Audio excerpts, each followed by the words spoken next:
Hi, and thank you for joining me once again for the Darren Chatter podcast. Today I'm going to read blog number 192 entitled, You Are Going to Die.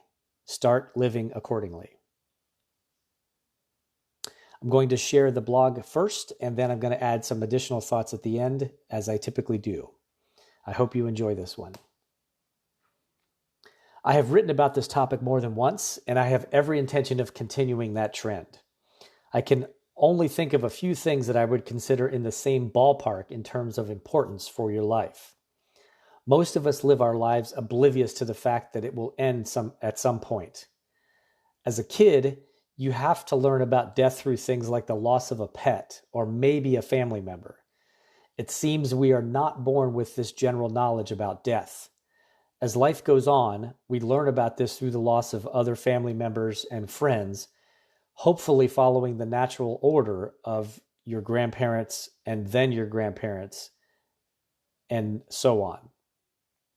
Things get dicey when this order is misaligned, and many have not developed the capacity to deal with something this heavy early on in life. Only when we get older do we start getting an inkling about having the end of the road, and in some cases, one could say the realization almost always comes too late. By this, I mean we need to be cognizant of this looming deadline much sooner so that we can do a better job at life. Whatever that means is, I guess, well, that's open to interpretation. So often I speak with people my age, which happens to be 50 at the moment, that are just now realizing that they missed their calling in life, or that they're starting to learn what makes them happy.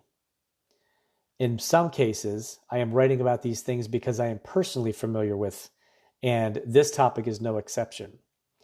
It took me surviving a near-death experience of a head-on collision with a drunk driver to finally start the process of pursuing a public speaking career. You can read that story in another blog if you like. Since I already shared that story, I had planned on going in a different direction with this blog. One of my younger friends recently had his own experience with a serious car accident. It was a month later after this had happened, and he was still nursing a few injuries from this experience. I have another close friend, also younger than me, who was battling an eating disorder. A third stint in rehab, also in the time of COVID-19. Each of these situations is a wake-up call, if you can view it in that manner. The problem with being younger and less seasoned in life is that things like this can easily get glossed over. Something happens, you get past it one way or another, and you move on, rarely if ever thinking about it again. You would think a brush with death would rattle you to the core, but at a younger age, most of us think that we are indestructible.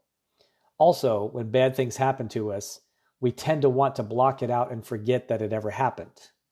Not the healthiest way of dealing with it, and certainly not the approach that is going to allow you to learn from that. What happens becomes just another experience that we see in the rearview mirror. We continue to live our lives like there's no expiration date on it. Here's something to consider. What if you were handed a piece of paper with a message on it that read clearly, "You are going to die on this date"? How much impact would that have on the way you live right now? What if you had a year to live? Not 50 or 80. You had 1 year left to live. Are you going to bother going to work or to school every day? Would you sell everything that you own and travel to New Zealand like you always dreamed? Would you buy the car that you've always wanted and drive from the east to the west coast? Would you teach your kids how to play baseball or ride a horse before it was too late? In my opinion, you should do this exercise for yourself, even though none of us know what our own expiration date is. I am finally getting around to doing things that I thought about and wanted to do for a long time. Quite a few years ago, I scrounged up $3,000 to attend a seminar on how to be a keynote speaker. This was in my early 30s, right after my pro racquetball career, and I did not have that kind of money at the time. But it was something that I really wanted to do. It meant enough to me to find a way to do it, and I figured out how to put the money together, and I attended that boot camp. But I didn't follow through. I went to the boot camp, and I never took the next step to start myself down that career path. Think about how different my life could be right now had I pursued this sooner. Don't get me wrong, I'm very happy in my life the way it is. But what if? Today, I am working from home, and I realized that my job has a whole lot more flexibility than I was aware. I've always wanted to have the opportunity to work from anywhere instead of being in an office 40 hours or more a week. Now that I work from home, it is quite apparent that I have a lot of fluff built into my job that is not necessary, and being in that traditional office environment perpetuated that problem. Now that I'm separated from everybody else in my company, it became clear to me that much of my time during the day was filler material. I had a lot more freedom and flexibility than I ever realized or chose to exercise. What I want to attain is a work from anywhere lifestyle, not just work from home. My wife has a different kind of flexibility. As a nurse, she can work a few days in a row and have up to 6 or 7 days off. This gives us a lot of flexibility to do things that we want to do, like go to California for a long weekend or head to Denver for a couple of days and go hiking and do some other outdoor activities that we love. I can schedule my work duties in clumps of time as well and give myself the freedom of the lifestyle that I had always envisioned. Again, why did it take a pandemic to show me that this opportunity had been there all along? Well, I'll tell you why. I, like many other people, go through the motions of life sometimes. It's so easy to get in the groove of just doing what everybody else does. We go to school, we go to college, we get a job, we start a family, and quickly wake up as a 50-year-old without having doing many of the things that we should have done in our lives. Now, as I've said before, I did do things differently than most people have, as the blueprint that I just shared was not for me. I pursued my dream of being a pro racquetball player until age 30. This was something I knew that I needed to do, otherwise my life would have echoes of what if throughout it my entire days on the planet. But after this time of my life, I fell into a pattern of drifting, waiting to see what would happen next, and then reacting to it. I want you to learn from this experience of mine, and the sooner the better. Don't allow yourself to drift aimlessly. You know what makes you happy, what you want to do. If you don't, start working hard to figure that out. It doesn't matter what it is, if it's world travel, if it's climbing a mountain, if it's getting married and having kids, if it's riding a motorcycle across Europe. Whatever it is, start planning for it, take action, and make it happen. This isn't an excuse to be reckless or not plan for a long life, but instead it is a warning about complacency. As I mentioned earlier, the expiration date on your life is a mystery to everyone. So live like you know it's going to be within the next 5 years. It could easily be sooner, but I think of that 5-year window as a good operating system. As crazy as this may sound, I want you to give it some serious thought. You need to use your own death as a motivator. In the end, it gets us all. So be aware of this and start living your life accordingly. If you are lucky, you'll be sitting in a retirement home thinking about your life, and the regrets that you have are going to largely be tied to the things that you just did never, that you never got a chance to do. The choices that you didn't make. Regret is a terrible thing, and short-circuit that as soon as possible by starting an action plan and making things happen. Nobody gets out of life alive. Construct the life that you want to live now, otherwise it will be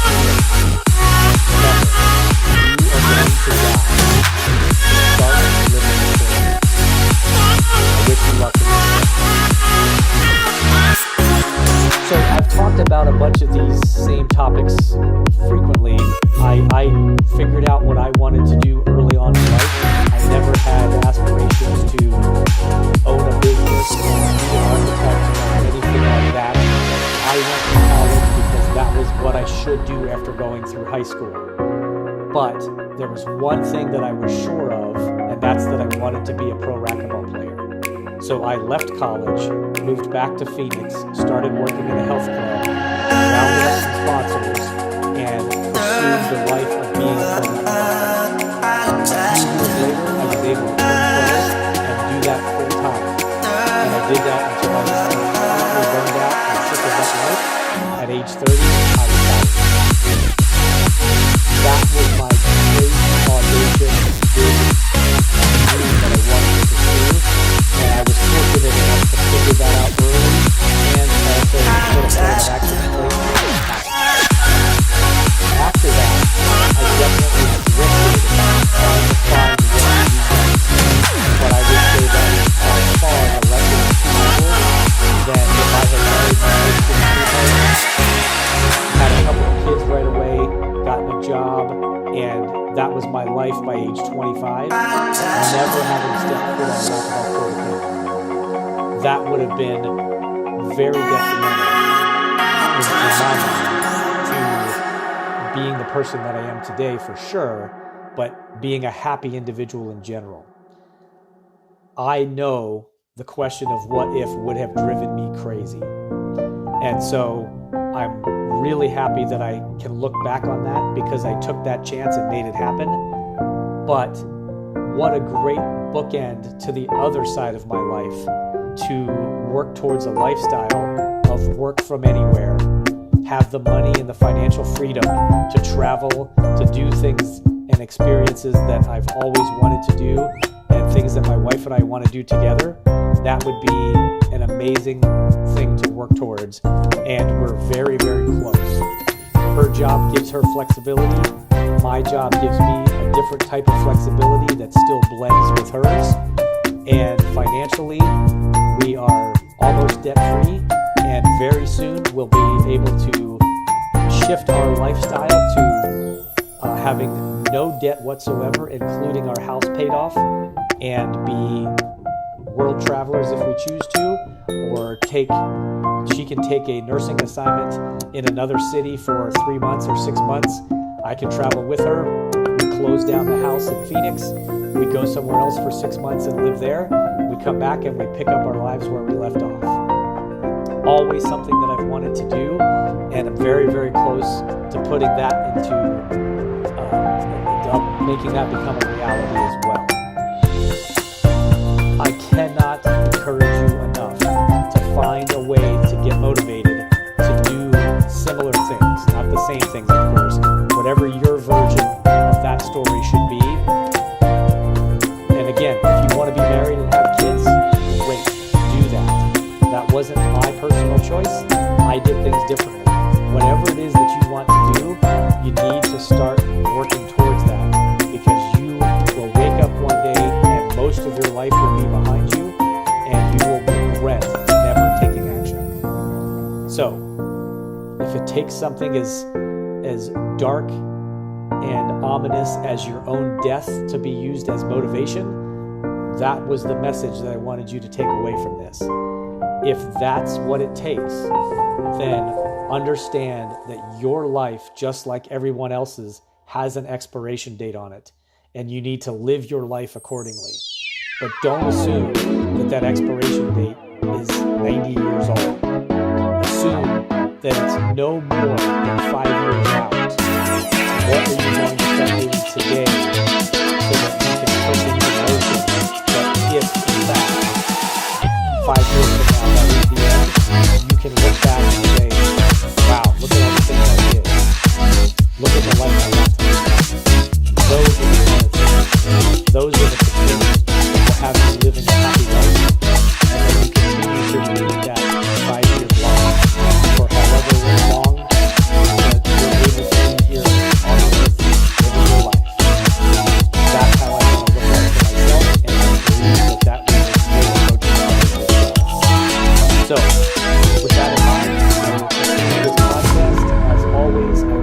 in your endeavors. If there's anything I can help with, please reach out to me directly through my website at darrenchatter.com.